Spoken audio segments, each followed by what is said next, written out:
Well, I don't know if Sean's video is pinned or if it's just me still. Great. All right, cool. And then Kim, we're good to go? Yeah. All right, cool. I guess we can give it a second for people to join.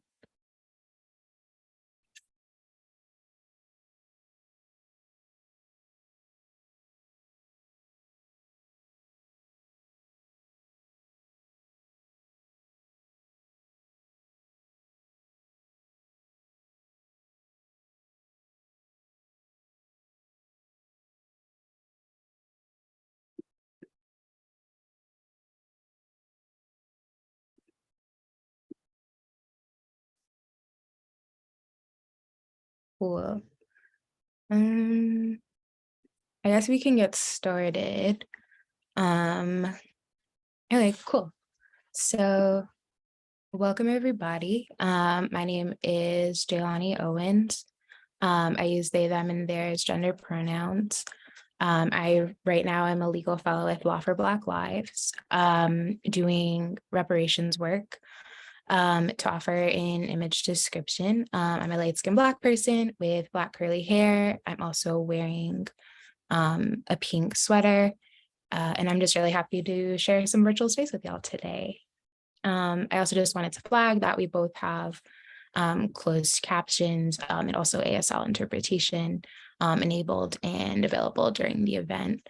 So definitely utilize both and reach out if you have any tech issues. So before we get started, I just wanted to take us through a short grounding. I know that attending webinars for political or popular education can be kind of passive and feel a little weird when you're like in your home. Like I know for me, I'm in my family's home, and so I can like hear my brother loudly playing video games across the hallway. And so I just wanted to offer this so we can think about where we want to bring our knowledge after we leave this space, and things that we might want to think about while we're consuming information. And so you're welcome to participate in this any way that you wish, or not to participate if you just want to sit quietly because you're like coming home from work or you're in the car or something. That's also cool.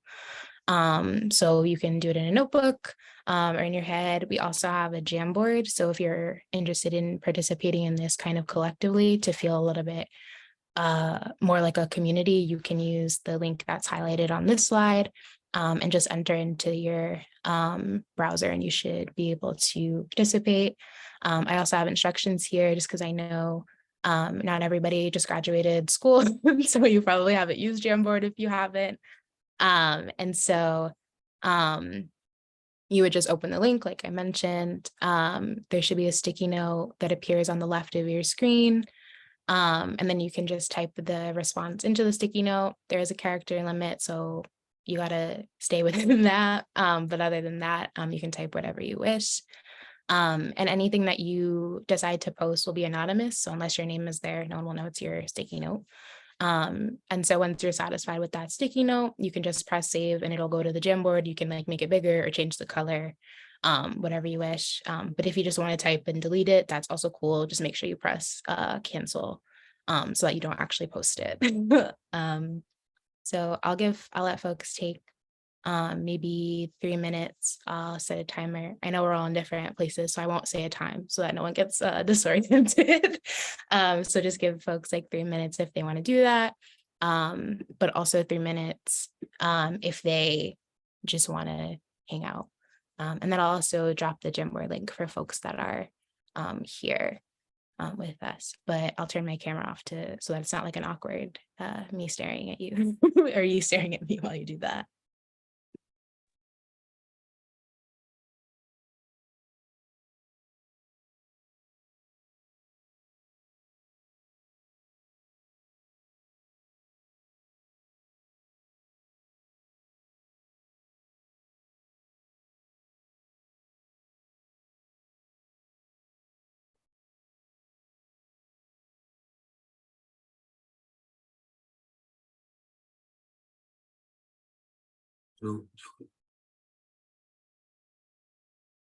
Hey,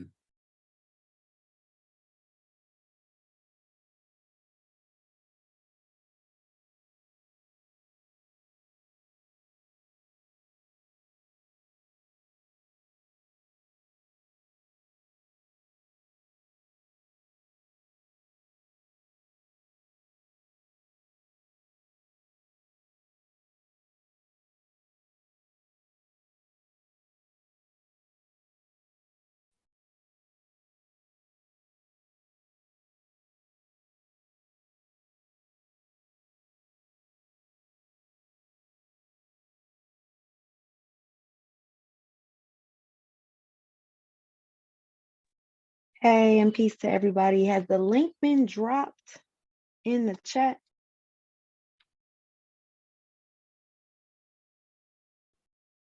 I think Kim is going to drop it in a second for folks who are in the Zoom space.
Hey y'all, this is Candace, the other ASL interpreter, and Sean is saying that he can't see me for when it's my time to transition.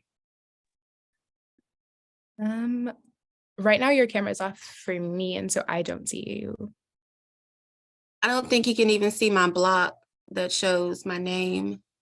Yeah, so we have it set up so that when folks turn their camera off, it's hidden so that the interpreter's windows are what stays open for everyone. So you would just need to turn your camera on and then it'll show your block. Okay, great, thank you. Y'all can hear me? Mhm. I can't see, I can't even see me. Can't see myself.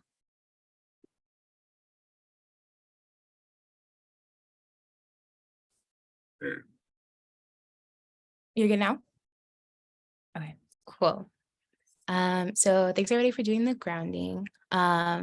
And then for folks who are in the Zoom, if you have any tech issues at all going forward, feel free to reach out to Kim. I can also go to the Jamboard just to make sure that folks still have it going forward. Yeah, so just going forward, just let us know if you have any tech issues. So I appreciate folks who were able to do the grounding. So let's just get started with the substance.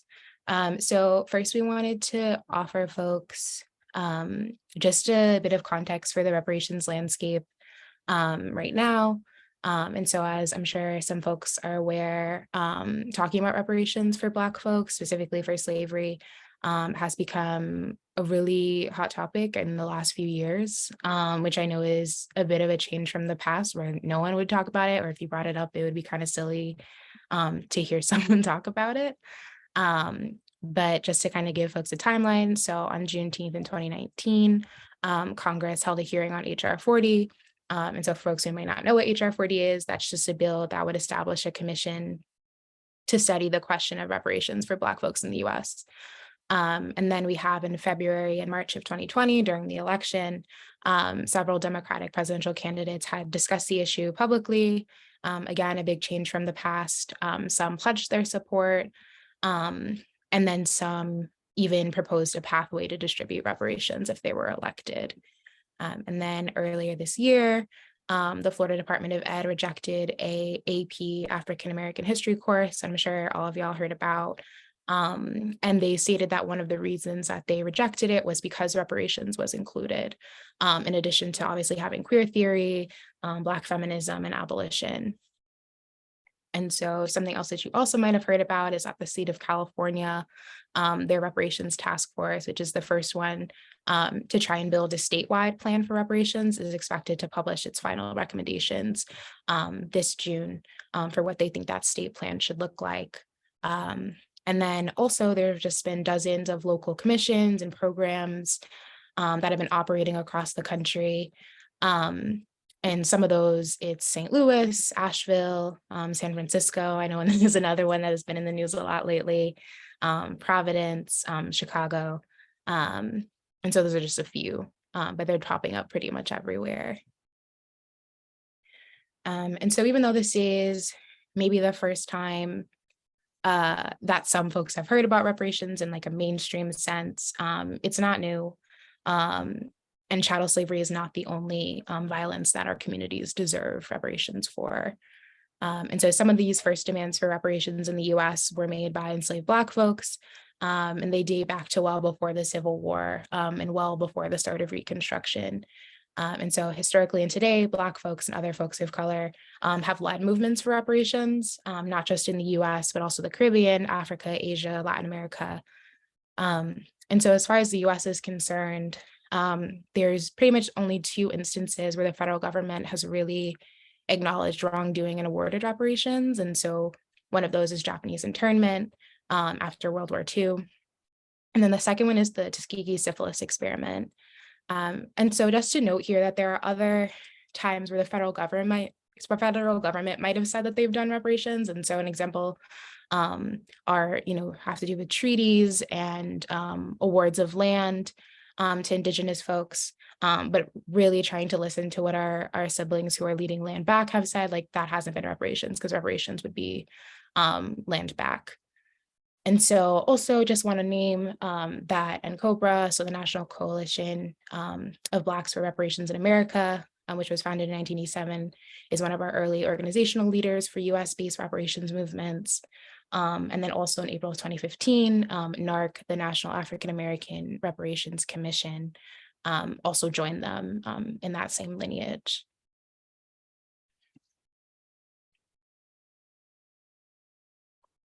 And so next, we also wanted to discuss an international law framework to talk about reparations. And so this is the framework that the UN General Assembly adopted in 2005. It has 5 elements.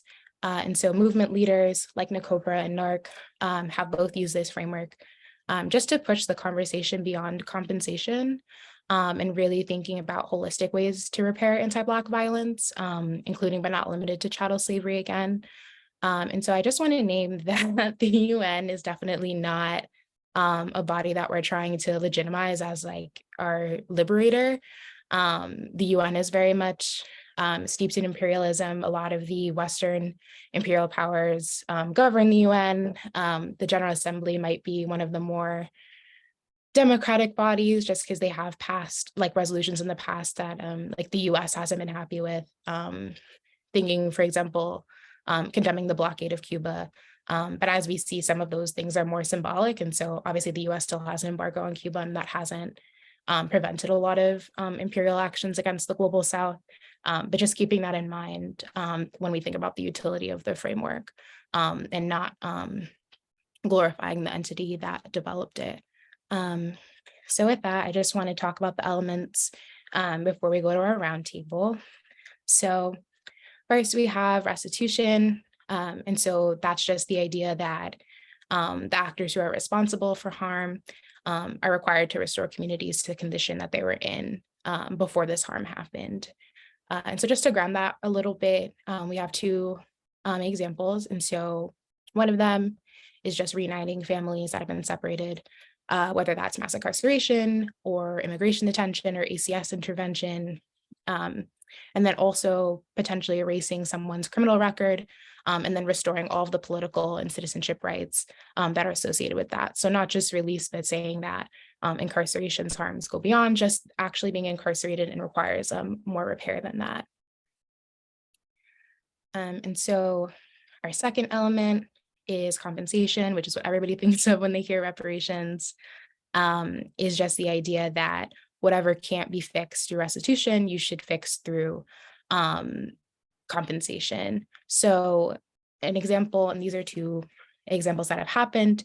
And so like I mentioned, compensation was paid to survivors of Japanese internment. And then next year, California is supposed to pay survivors of forced sterilizations $25,000 each. And these are sterilizations that happened both in prison, but also under the state's eugenics law. And so next we have rehabilitation. So survivors are also entitled to receive any healthcare, legal support, social services that they need in order to heal from the harm. And so another real example is that Since 1975, the federal government has provided lifetime medical benefits to the 22 wives, 17 children, and 2 grandchildren living with syphilis as a result of the Tuskegee experiments. And so again, this should not come at the cost of the survivors. Like if someone is repairing harm to you, like you should not be paying for your healthcare or legal services or whatever it is. It should be the actor who harmed you. And so next, we have satisfaction. And so that's more so focused on moral damage. And so this is about acknowledging the gravity of the harm that's been caused.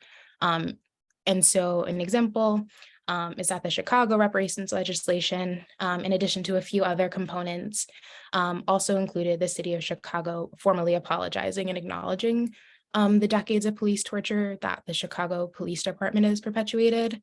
And so the importance of this is kind of acknowledging that no matter what it's been or what's happened, there's always an institutional actor to gaslight you and tell you, no, this did not happen. And so part of the harm is being like, no, yes, this did happen, and fully and completely acknowledging that. But obviously, any one of these elements by themselves is not repair. So just apologizing isn't going to be reparations, but it's definitely part of it.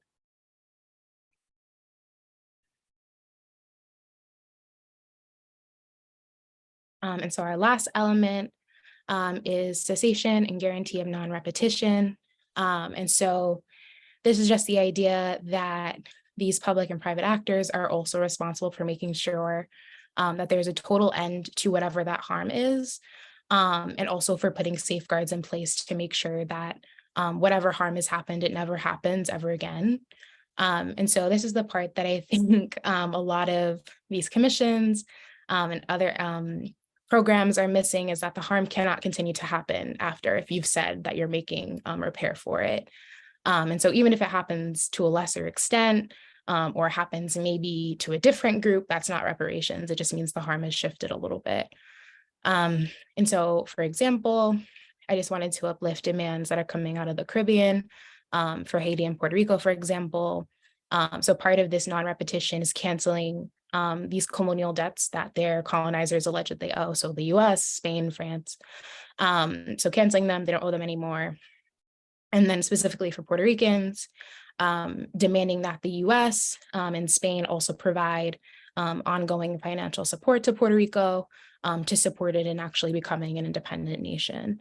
And so that's just tied to the idea that just leaving and saying, you know, okay, fine, you're independent, like is not going to end all the harms of colonialism.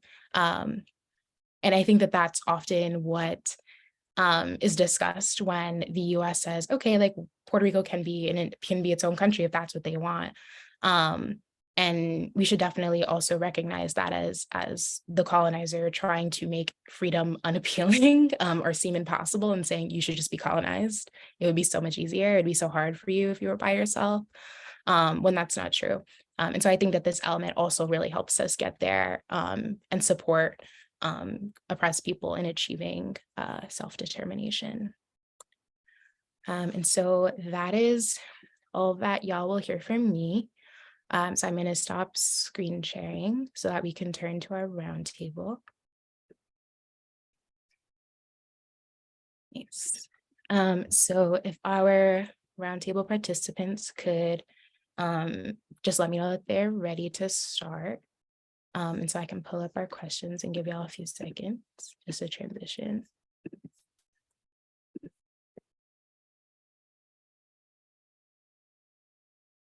All right. So we can just transition. So just to start, I'm going to let all of our panelists introduce themselves. And so I can give y'all a few minutes to do that. And then I just ask that y'all be mindful of the interpreters.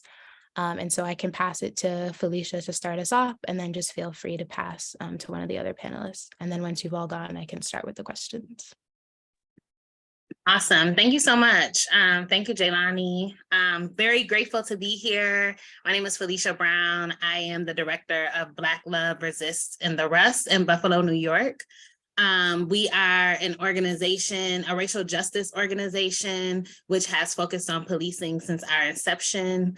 Really quickly about me, I was born and raised on Buffalo's East Side. I have lived in Buffalo my entire life. And I came to this work from doing some justice-based education work. And I'm very excited to kind of be in this organizing space. And I've been in this space for many years now. Just a little bit about our work. We have a lawsuit against the city of Buffalo and the Buffalo Police Department in regards to some vehicular checkpoints that were happening in our communities from the year of 2012 to about 2017. And it is a campaign that we ran and did a lot of base building around, and are now in this lawsuit. And so I'm happy to share a lot more about that at another time. But yeah, glad to be here tonight. And I'll pass it to Joy. Hi, thank you, Felicia. My name is Joy Banner. I am co-director and co-founder of the Descendants Project. My twin sister, Jo, is the other director and founder. And our organization's mission is to eradicate the legacies of enslavement as we see it manifested in our specific region in Louisiana. So we are located in what's known as Cancer Alley. It's also the same geographic region as plantation country. You can still take plantation tours here. There's still people that get married on plantations here. And the tourism industry and the narrative around the truth of what plantations were and the torture and brutality and labor that was extracted from my ancestors directly is often not a story that is told. So our mission as a Descendants Project is to make sure that that accurate history is told and to help to facilitate the awareness that those past atrocities of slavery are manifesting in the environmental racism that we see today. So we see plants located on the sites of former plantations. Those plants are often on the grounds of where our ancestors were buried, so unmarked burial grounds are, in and throughout these sites. And so we're connecting all of those dots, making sure that we preserve and uplift our culture and heritage as a means of, again, giving ourselves and giving our ancestors the honor, but also defending ourselves against further industrialization. So yeah, I'm happy to be here with you all in this space, and I look forward to the discussion. So thank you. And I shall pass it along to, is it Sean? No, the next person is Aislinn. I'm sorry, I think. No worries. I'm getting confused. Hi, everyone. My name is Aislinn Pulley, and I am one of the co-directors of the Chicago Torture Justice Center. And we were formed out of the 2015 Ordinance for Survivors of Police Torture, which made this ordinance the first reparations ordinance of its kind in the country dedicated to survivors of police torture. And what that ordinance represented was really, at that point, 4 decades of struggle by survivors who were fighting to bring their stories of torture at the hands of Chicago police, led by former police commander John Burge, which began in 1971, and culminated in a number of historic things that affected not just the city of Chicago, but the state of Illinois as well, including the abolition of the death penalty. There was the Death Row 10 who were leaders in the fight to demand the ending of the death of the use of capital punishment in Illinois. And they were all, as a result of DNA evidence, exonerated in the early 2000s. And that created such a firestorm of political fallout that the city and the state is still recovering from and will continue to need to address, including the important abolition of the death penalty as a whole, because it has been found that the state of Illinois, and specifically the city of Chicago, is the false confession capital of the country. And it's important to note that the rise of mass incarceration, that timeline mirrors the rise of John Burge and the specific increase in this legacy of torture that we are born out of. Burge, of course, also trained many officers. And so torture continued after Burge was finally fired in 1991. And so our work now includes both expanding the knowledge that you can win reparations and that there should be other reparations packages like this replicated across the country, but also to continue to dismantle the system that created the conditions that allowed for and perpetuated and continues to cover up state violence that is specifically racially motivated. We don't have any naivete in assuming that torture began with Burge, and we know that it has not ended with Burge, and so our work is not done. However, the reparations ordinance allowed us to accomplish really important transformative things, some of which Jelani mentioned. There was a very small financial compensation given to a very small number of survivors of torture for whom legal recourse had been exhausted. But that's really the least important aspect of it, because of course they were owed way much more than what they got. But Jelani mentioned there was a public apology. In addition to that, there was the creation of a curriculum taught in all Chicago public school social studies classes, 8th and 10th grades, which goes over the entire history and current reality of not just torture and state violence, but mass incarceration and policing as a whole, which is incredibly important. In addition to that, all survivors and their family members, including grandchildren, are allowed free access to all Chicago city colleges. And in addition to that, there was the creation of a center located on the South Side dedicated to treating the psychological impacts of torture. And that was how the Chicago Torture Justice Center was created. We were created directly out of that ordinance. That then allowed us to become the first and currently only center in the country dedicated to treating domestic torture. And that is by design. There are about 15 other torture centers in the country, but they are federally limited to treating only international survivors due to their funding. And then lastly, and what has yet to been fulfilled by our two mayors since the implementation of the reparations ordinance, is a public memorial. And that's incredibly important in order to mark that this will not be forgotten. This will not be a blip in the history of Chicago, but this will be a permanent contribution to how we understand the history of this city. And so that's a little bit about how we were created. And I look forward to hearing from everyone else. Great, thank you. Thank you all three of you for sharing more about your work. I always love hearing about it. And so we're going to turn it over to some of my questions.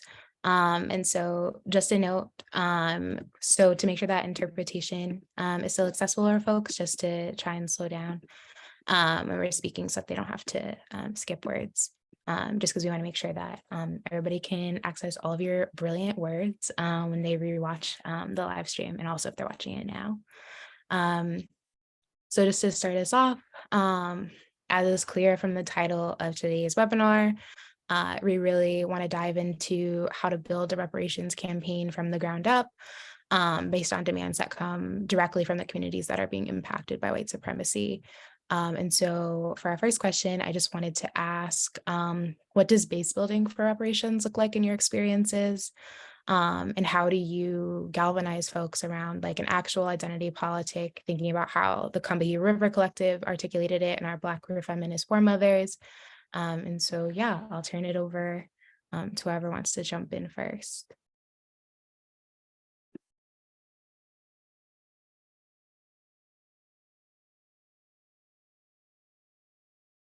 I'll go. So that's such a great question. And, you know, the idea of base building and particularly forming an identity around, the work and the change that we want to see. For us, for me and the Black community between Baton Rouge and New Orleans, I'm speaking about specifically, we are descendants of people that were enslaved at plantations, but we're also in a market that constantly we are we're exposed to plantation tourism marketing. So there is this big industry around plantations. We hear it all the time. There are marketing campaigns about what, the antebellum life and what plantations are supposed to be. And so the identity for us as Black individuals who are trying to contend with this history, but then also know that these spaces are where our ancestors were enslaved.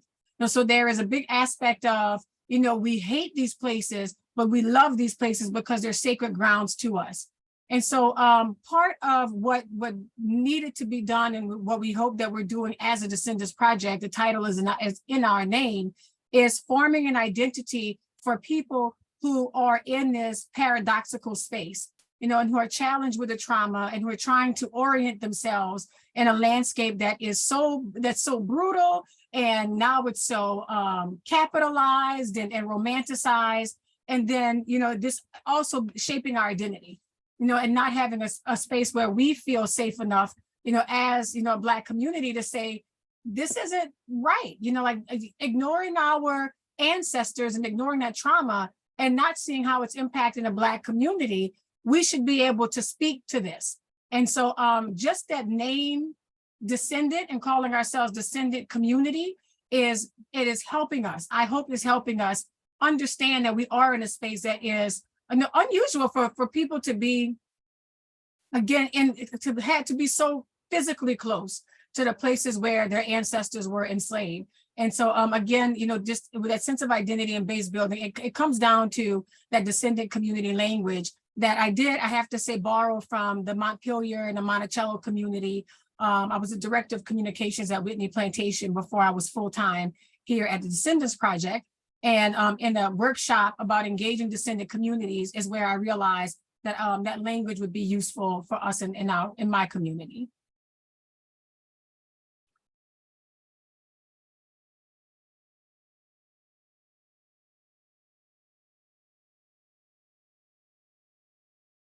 Can chime in on that question.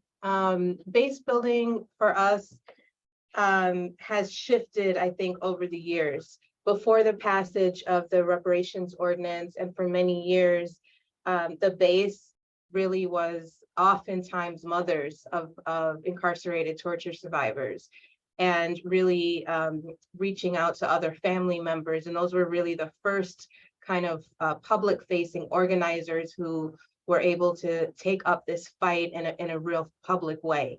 And slowly other people came on board, and what was eventually created was a grassroots organization called Black People Against Torture, who led some of the very first organizing on the groundwork here in Chicago.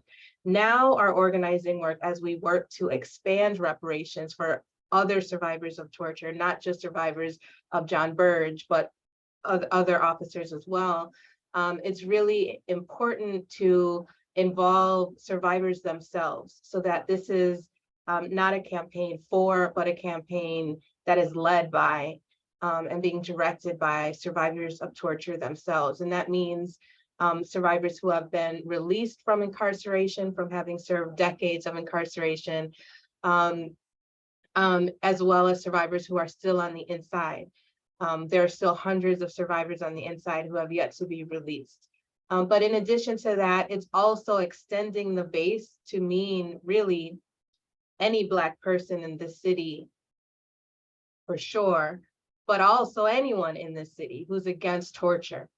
But specifically the way that CPD operates, and in a very targeted, racialized way, that it's very important for Black people in the city to also be able to join this fight and understand that the eradication of torture is about transforming the ways in which the state can allow itself to act in egregious and violent ways.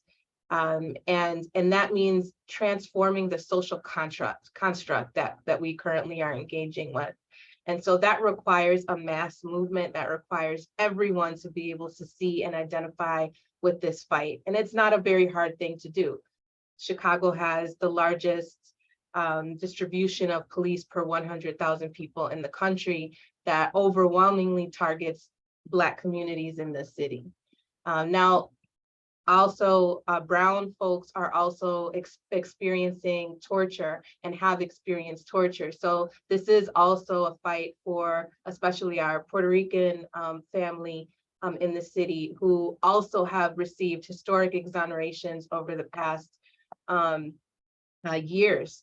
Over the past 2 years, especially, there have been historic wins there. And so it's important for us to also have strategic alliances to be able to understand the ways in which anti-Blackness has distributed harm in very specific and targeted ways in the city.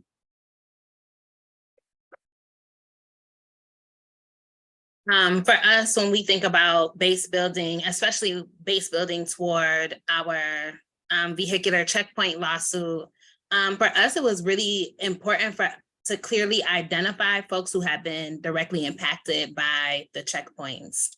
And so the vehicular checkpoints, for folks who don't know, essentially is something that was run by the Buffalo Police Department, and they blocked off main streets and then also several side streets. And then they would run a checkpoint, right? So you would drive your car through this checkpoint, and they would check for your registration, your inspection sticker, sometimes your license.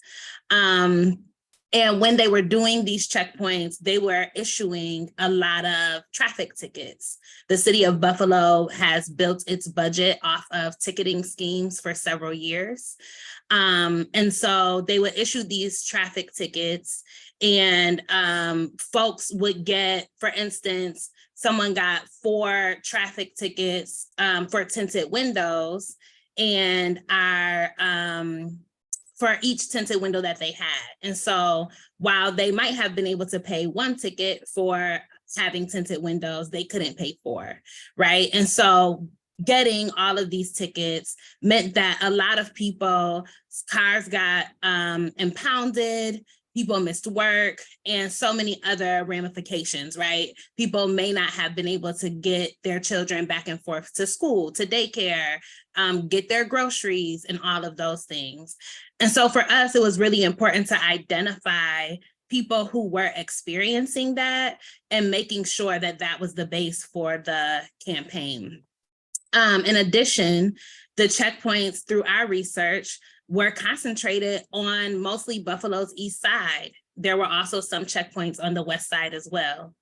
I think folks are becoming more and more aware, given the massacre last year, about how segregated Buffalo is as a city. And most of the Black folks are concentrated on Buffalo's east side. I started this by saying that I was born on the east side and raised on the east side and lived on the east side most of my life. I also had to drive through these checkpoints very often because I was living in that neighborhood where those checkpoints were happening mostly. And so thinking about identity, right? It is absolutely about Black folks in the city of Buffalo, and also about folks, Black folks who were experiencing these checkpoints and who lost a lot of things based upon having gone through the checkpoints, having received all of these tickets. Again, folks were arrested, people were brutalized, right? A lot of things happened during that time.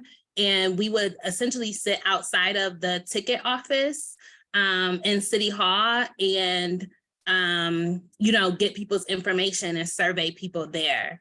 And so that was how we built our base, but then also expanding it to folks who may not have received tickets or may not have driven through checkpoints, but who are also impacted by excessive ticketing schemes in Buffalo, which there are many. and also the over-policing of Buffalo's East Side as well. Yeah, thank y'all so much for sharing. Everything that y'all said was like really, really, really powerful. So I appreciate it. And so I think that to that point as well, just because you all are kind of doing work that definitely there's like synergy between, but also there are some differences. I know a conversation that I've had with Felicia over the last few months has been about strategy. And so just this question of whether it's wiser to do like issue-based campaigns that are just one area of policy or one particular moment in time versus building these more comprehensive agendas for local communities. And so I know that we haven't arrived at like the answer, like do this, but I'd be interested in what each of your takes are on that. And I know we ended with Felicia, so I don't know if Felicia wants to start, just since I know we've been talking about it for a while. Yeah, I'm happy to start. We have been talking about it for a while. And honestly, I'm super excited to hear what Joy and Aslan's answers are. But I think for me, I'm in a place where I'm struggling around what is best and which is wiser to do.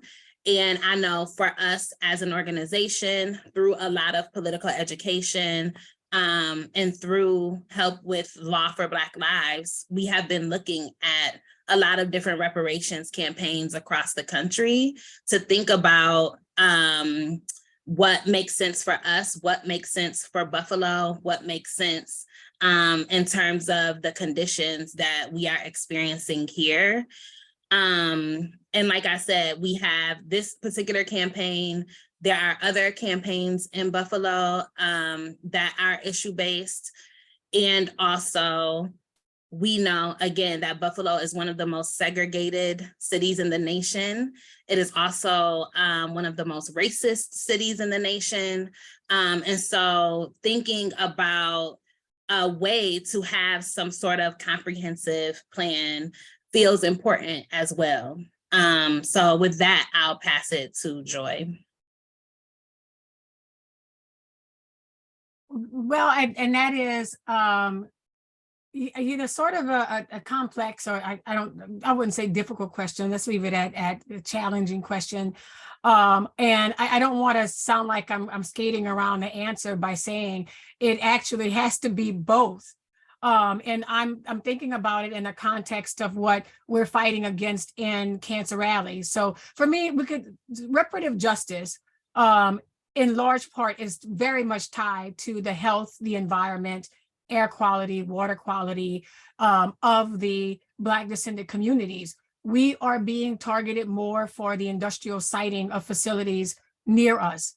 So land that is still owned by descendants of plantation owners are selling their land, for tens of millions of dollars to site facilities that are right next to Black descendant communities. So ownership of the land, the preservation, using preservation laws has been very helpful for us. Section 106, National Historic Preservation Act. If you're not up to speed on National Historic Preservation Act and movements, please, please, please start understanding how federal laws can protect historic sites. And that, the laws that were made for traditionally white sites, we can now use, or even in a lot of cases, indigenous sites. We as African Americans aren't as aware of those laws. So I always say that just to let anyone know, and that's a great tool for you to start incorporating in your fights. But also so on the broader scale, the identifying and the storytelling, the narratives around the value of our space, of our culture, of the places, low visibility sites that don't get that kind of recognition as a big plantation. That's a way of building the value and protection in our community. And I consider that more of a broader perspective. But at the same time, when we talk about what specific actions we have to address, anytime that there is we call them site fights. So if there is an industrial facility right now, we are fighting against a grain terminal that would essentially ruin and destroy my community that my family has been in for 300 years.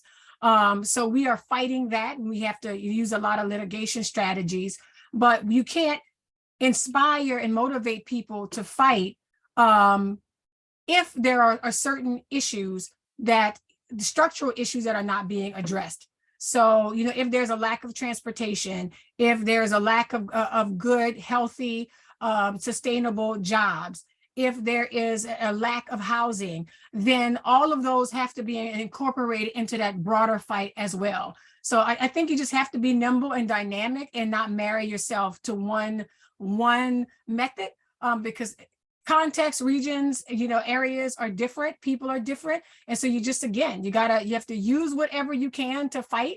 You got to use it.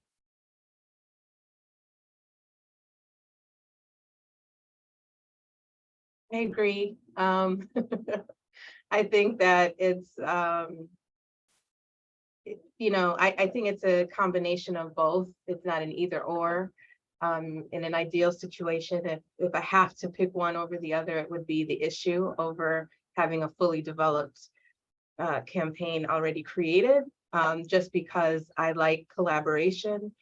And it's just in general easier to create something collectively that people feel ownership over and identify and see themselves in, rather than kind of handing something pre-created. However, just logistically and, you know, tactically, it is always helpful to come with proposals. And so not just to come completely empty-handed, come with ideas. But certainly I think the issue is probably what really sets people's hearts on fire, and where people can see themselves as a necessary part in rectifying a harm, creating change, preventing the continuation of injustice. So I think that the issue is what's at the heart of it. Obviously, we need to be organized, and how we can do that collectively is really important. So I also think the process is really important. You can have an excellent plan. If people aren't feeling and able to see themselves in the plan, then it's not going to be executed successfully, especially if it's a campaign. People need to be able to identify with it and really feel like it's their fight. So some flexibility there. I just really agree with and echo the points that have been previously made. Great. Thank y'all again. I definitely also resonate with a lot of what y'all have been saying, particularly like around the idea of like the issue really being what can pull folks together. And so I just really, really appreciate that. And I know that probably resonates for a lot of folks. And so I guess just because I know that at 7 we're supposed to turn to our breakout spaces. So I think one of the last questions that I'll ask is just whether y'all generally have any advice for organizers and for aligned folks who are tuning in and who are either, you know, just now starting campaigns or already in campaigns or just kind of feel drawn to the work. And that advice can be like from any part of your work. Definitely don't feel limited to only why I reached out to y'all. And it doesn't have to be like too big or too small. Like I know like from watching the three of you and becoming familiar with your work that there is so much wisdom that you have to offer. And you've offered a lot already, but yeah, I'll turn it to whoever feels like they can go first. I know an advice question is hard to go first because then you're like, oh no, I don't know if I have it on the tip of my tongue already, but.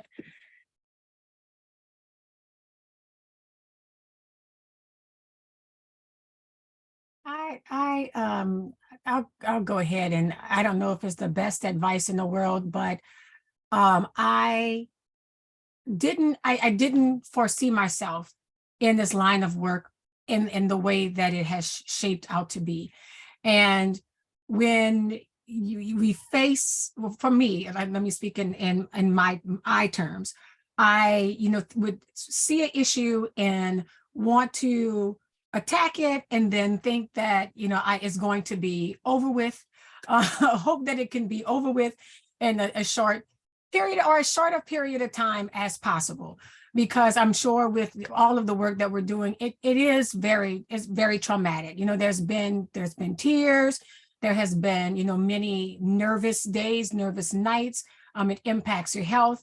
And, also, so having an element of self-care is something I'd like to offer up as advice too. But what I realize now is that this was my life's work, as my life's mission. And so this is going to be a lifetime of doing what I can, and to try to move forward, try to prepare this world for the next generation who will hopefully take up that mantle. And so just understanding that it's not quick work. It is, for me, it is what I was destined to do. And so just understanding, being patient, and also understanding that what you think is a win and what you think is a loss, you sometimes have no idea. So what I look for is, if anything, if at the end of the day, if I gain more transparency, I feel like that is a move forward, because just a little bit of transparency can open up the door for litigation, for demands. So if nothing else, if you feel like you've been kicked in the face, kicked in the teeth, beaten up, as we often do in my parish, if there's something that we did that opened up, that made people expose their real motives and real agendas, then I consider that definitely a step forward, if not a win. I can go next. I love that, Joy. That was really good. For me, I think it is taking the time to really build and galvanize and get a base of folks together. And also to make sure that the campaign is really being led by the people. I think oftentimes, folks can get caught up and begin moving outside of where the base wants to go. And so I think for me, it is ensuring that everything that is happening is rooted in the base and what the base wants and what the base's demands are. And that we have patience, and we take it slowly and we do all the work to build the thing, so that we can ensure that the direction we're moving in is the direction that we actually want to go. And also so that we are not being pulled many different ways by folks who are not even working with us or not on our side. I love what everyone has said so far. I think it's really great advice. To add to that, I would say I just want to echo bringing in more people, create teams of thought partnership so that you're not just limited to your own mind. We all have our own blind spots, and it's best to bring in other like-minded people, other committed people to help expand what's possible. I would also say, think beyond, what is carcerally probable. We can find answers, and really often should look toward answers that are outside of the carceral system, outside of what we understand as being legal, and really look to what is justice, what is the justice that we actually need, right?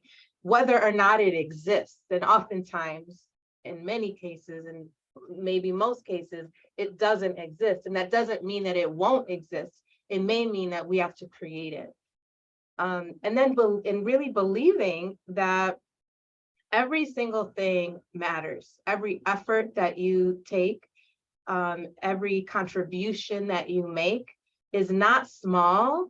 It matters. It has affect, and it will have tremendous affect down the line. And you may not even know about it, immediately. It may have long-term resonance, but it all matters.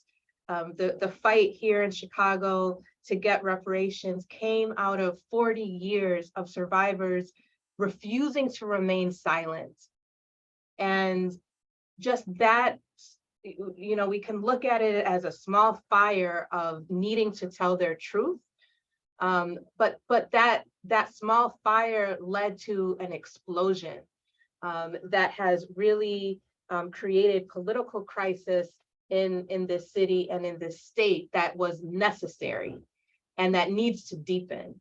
And so those moms that thought that they were just out there fighting for their sons or just out there supporting, you know, another family member had no idea that their work was going to lay the groundwork to abolishing the death penalty some 30 years later.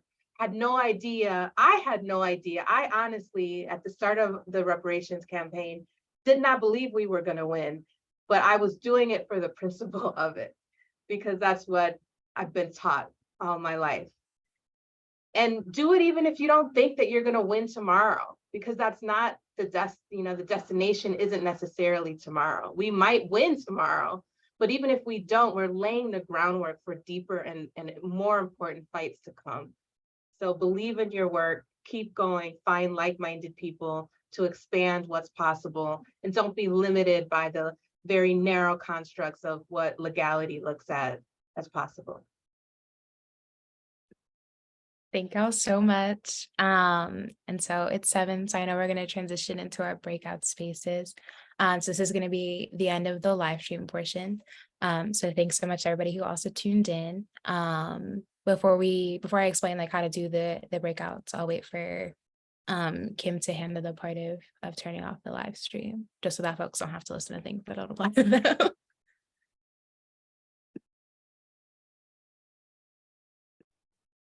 Well, I think this means that we're no longer live because I don't see the live symbol anymore, Kim. Okay, cool. So I think that Kim has worked on everyone being placed in the breakout room that they preferred. I know at this point that we won't have ASL interpretation after this, but there will always be closed captions. And so before I explain how everything's gonna go, I'm gonna like share my screen one more time just so that we all can see the same thing.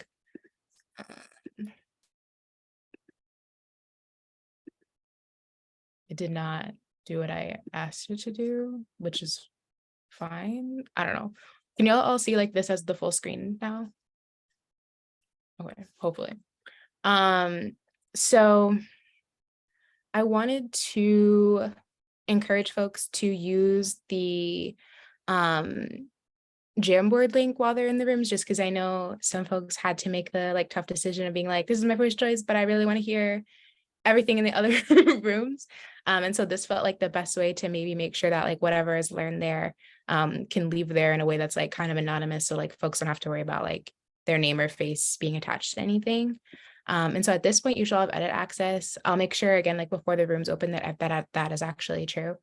And so this is just the instructions again. I'll also send y'all the link to the slide so that you can pull up the instructions if for some reason you don't remember or you need help. But you can also feel free to just let someone know if you actually like do need help. So I'll stop sharing because that was the only thing that I shared for. Cool. So I think Kim set up the rooms. Just let me know if that is true, Kim, because I know you had to do it like while this was going on because Zoom wasn't letting you do it in advance. Yeah, the rooms are ready, so just let me know when to open. Okay, so I just wanted to make sure that folks feel comfortable to go into the rooms. I don't want to just like throw y'all in there. But like, does everybody feel okay to transition to there? Okay, cool. I just didn't want y'all to be like, okay, now what's happening? And I was not trying to be in there. So okay, yeah. So Kim, I guess you can open the rooms. If for some reason you don't go to a room, just let us know.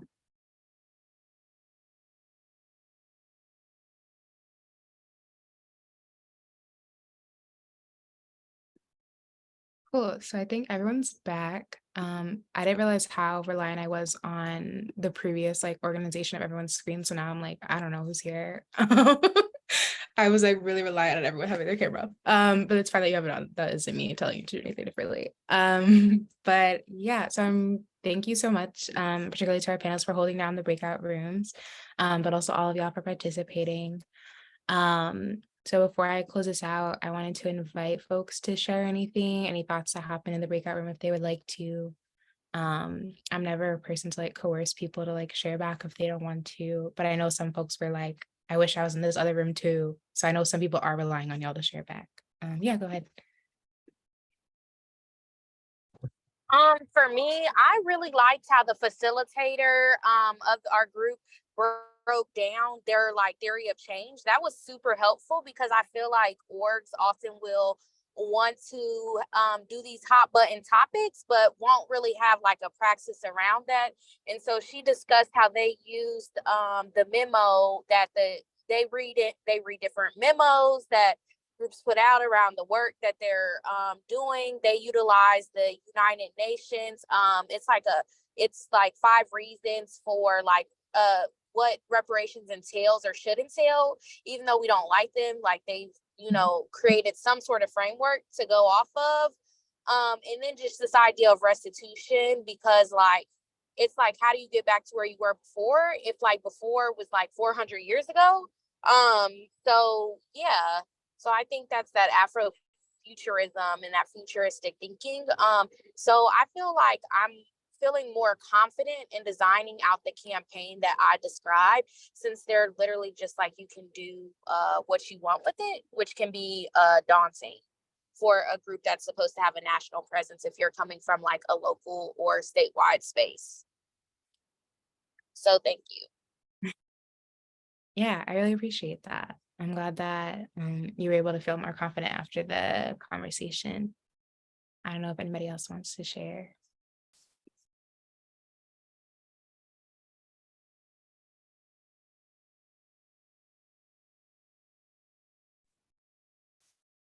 Yes, good evening again, everyone.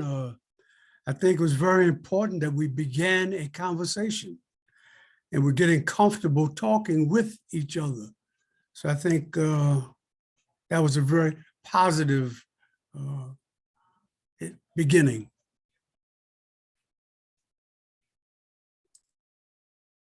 Great. Yeah, I'm really glad. Like, I hope other people also liked kind of doing it this way. Like our thought was that like when you do Q&As, you can only ask like such specific questions because you're like, well, everybody else is also here. But also you might want to talk to somebody else who's there, but it's like, do I play this weird game of being like, here's my literal phone number. Please contact me. I really liked your question. And then you're like, hopefully they know that I mean it. Like, and they don't think that I'm just being like polite. Like, I really do want to talk to you. So I'm glad that this format worked for folks. And I know that we're like open to doing this again. And I'm also happy like if folks want to do this in their like own communities and their orgs, like to talk about how to like screen folks and do registration. So if they're interested in doing it that way, I'm also happy to talk through how to do that. Any last comments before we close out? I know we have literally 1 minute for whatever last comments we have. Just if I could quickly, I was trying to answer a question around trauma as we were leaving. And I just wanted to say that one of the things that we learned doing the work is that our muscles that are required to carry out a campaign, to be in politician space, to be on the ground, that grit is often very different from the muscles we need to address our trauma. And it's really important to carve out space for that, intentional space for that. And it's okay that they are different muscles. There's not a critique of that, but to be deliberate in creating space for that is important. Yeah, definitely. I also saw Maris's comment in the chat about like an email list. And so I'm definitely happy to do that. I can check in with folks over like the next few days just to make sure that everybody's okay with whatever email address I have for them being the one that's shared. Just because I know some people have work emails where it's like, this is fine, I can ignore this, it's at work, I don't want to be a part of it. But if it's your personal, you might feel like a little more obligated to answer. So I can definitely check in with folks, make sure it's cool to have an email list. And then instead of BCCing all of you, I'll just be like, hello, here's all of you. And then you can connect. So yeah, it's 7:30, so I don't want to take up more of folks' time. So just wanted to say thank you again to our panelists and for all of y'all for joining. I'm really glad to hear that all of your conversations went well. I was definitely nervous because I never have seen like an event like have breakout groups. So I was like, either it's gonna be everybody's talking or it's gonna be everybody like just staring at each other for like that 20 minutes. And I'm gonna hear that that's how it went after. So yeah, thank you all again. And have a great rest of your evenings, or I guess days, because I know we have our West Coast folks and like there's a lot of day left for you. Thank you. Stay safe, everyone. Thank you.